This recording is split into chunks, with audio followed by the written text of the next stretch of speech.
नमस्कार मित्रों, YouTube channel ने केस पटेल एज्युकेशन में स्वागत है। जो मित्रों તમે ચેનલ પર નવા હો તો ચેનલને સબસ્ક્રાઇબ કરો અને બેલ આઇકન પર ક્લિક કરો, જેથી નવા આવનારા વિડીયોની માહિતી તમને મળતી રહે। મૂલ્યાંકન દ્વિતીય સત્ર 2022-23 ઇંગ્લિશ ધોરણ 7, સમય 3 કલાક, કુલ ગુણ 80। પ્રશ્ન 1, read the following paragraphs and answer the question. એ 16 ગુણના પૂછાશે। અહીંયા ફકરો આપેલો છે, એની નીચે પ્રશ્ન આપેલા છે। પ્રશ્નના જવાબ તમારે આ ફકરામાંથી શોધીને લખવાના છે। અહીંયા જવાબ આપેલા છે, તમારે જોઈને તૈયાર કરી લેવા। પેરેગ્રાફ નંબર 2, બીજા નંબરનો ફકરો છે, એ તમારે અહીંયા જોવાનો, પણ એમાંથી આ પ્રશ્ન જવાબ પણ આપેલા છે, તમારે જોઈને તૈયાર કરવા। એ જવાબ પણ આપેલા છે, એ જોઈને તૈયાર કરવા। પેરેગ્રાફ નંબર 3, એ પણ અહીંયા આપેલો છે, અને નીચે પ્રશ્ન 7 અને 8 આપેલા છે, એના જવાબ પણ અહીંયા આપેલા છે, એ જોઈને તૈયાર કરી લેવા। પ્રશ્ન 9 આપેલો છે, એનો જવાબ પણ અહીંયા આપેલો છે। પેરેગ્રાફ નંબર 4, અહીંયા આપેલો છે, આ ફકરો તમારે વાંચવો અને એમાંથી નીચેના 10, 11 ને 12 અને 13 એ પ્રશ્નના જવાબ તમારે આપવાના છે। અહીંયા જવાબ આપેલા છે, તમારે જોઈ લેવા અને તૈયાર કરવા। પેરેગ્રાફ નંબર 5, એના પણ જો જવાબ 14, 15 અને 16 એ પ્રશ્નના જવાબ પણ અહીંયા સામે આપેલા છે, એ તમારે જોઈને તૈયાર કરી લેવા। પ્રશ્ન નંબર 2, read the following paragraphs and answer the question. એ 10 ગુણના પૂછાશે અને ફકરામાંથી 10 પ્રશ્ન જવાબ આપવાના રહેશે। પહેલા નંબરનો પેરેગ્રાફ આપેલો છે, એ તમારે જોઈને એના જવાબ આપવાના રહેશે।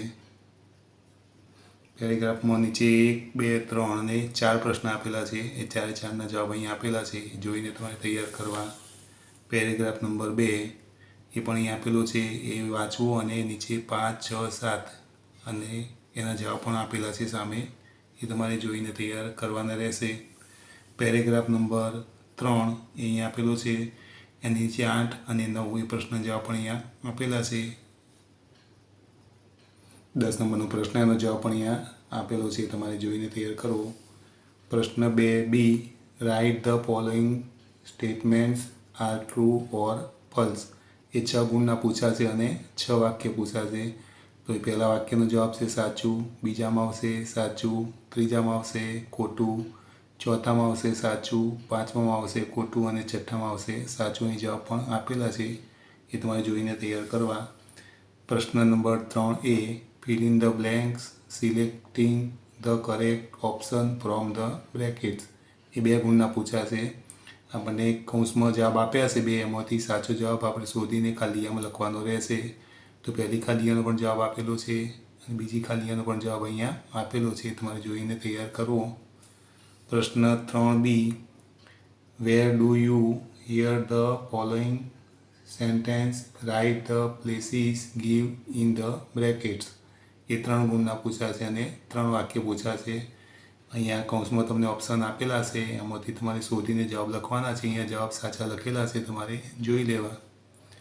પ્રશ્ન 3C, fill in the blanks using the words from the brackets। એ પણ અહીંયા 3 ગુણના પૂછાશે। અહીંયા આપણને જે ચિત્ર આપ્યા હોય એના અહીંયા જવાબ બોક્સમાં આપેલા છે, એમાંથી શોધીને તમારે લખવાના રહેશે। તો પહેલામાં આવશે ઓન, બીજામાં આવશે ઇન ફ્રન્ટ ઓફ, ત્રીજામાં આવશે એટ ટુ, એ જવાબ આપેલો છે। પછી D, fill in the blanks with the correct forms of the verbs given in the brackets।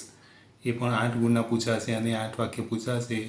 એના જવાબ તમને અહીંયા પણ આપેલા છે। અહીંયા વોક છે, તો અહીંયા વોક છે, તે જવાબ અહીંયા આના જવાબો અહીંયા સાચા લખેલા છે, ખાલી આમાં તમારે જોઈને તૈયાર કરવા અને એ રીતે તમારી પરીક્ષામાં લખવાના રહેશે। પ્રશ્ન 4A, from question and write answer with yes and no. એ 4 ગુણના પૂછાશે અને 2 વાક્ય હશે। અહીં આપણને એક્ઝામ્પલ આપ્યું છે, એના જવાબ આપ્યા છે, એ પ્રમાણે આપણે આ નીચે જે વાક્ય આપે છે એના યસ અને નોમાં જવાબ આપવાના રહેશે। તો અહીંયા પ્રશ્ન બનાવેલા છે અને યસ અને નોમાં આવી રીતે જવાબ આપવાના રહેશે। 2 વાક્ય પૂછાશે। પ્રશ્ન 4B, write the answer with yes and no. Yes અને નોમાં જવાબ આપવાના છે। એ 4 ગુણના પૂછાશે, એમાં પણ 2 વાક્ય પૂછાશે। અહીં એક્ઝામ્પલ આપ્યા છે, એ પ્રમાણે અહીંયા જે જવાબ બતાવ્યા છે એ રીતે આપણે જવાબ અહીંયા આપેલા છે સામે, તો તમારે જોઈને તૈયાર કરી લેવા। પ્રશ્ન 4C, fill in the blanks using the words given in the brackets. એ 4 ગુણના પૂછાશે અને 4 ખાલીયા પૂછાશે. બોક્સમાં આપણને જે શબ્દ આપેલા હોય સ્પેલિંગો એ આપણે સાચા અહીંયા જવાબ લખવાના છે. તો અહીંયા તમે લખેલા પણ જોઈ શકો છો. ત્રીજા અને ચોથા નંબરની ખાલીયા પણ જવાબ આપેલા છે, તમે જોઈને તૈયાર કરી શકો છો. પછી D, read the sentence and prompt question for the underline words. એ 4 ગુણના પૂછાશે.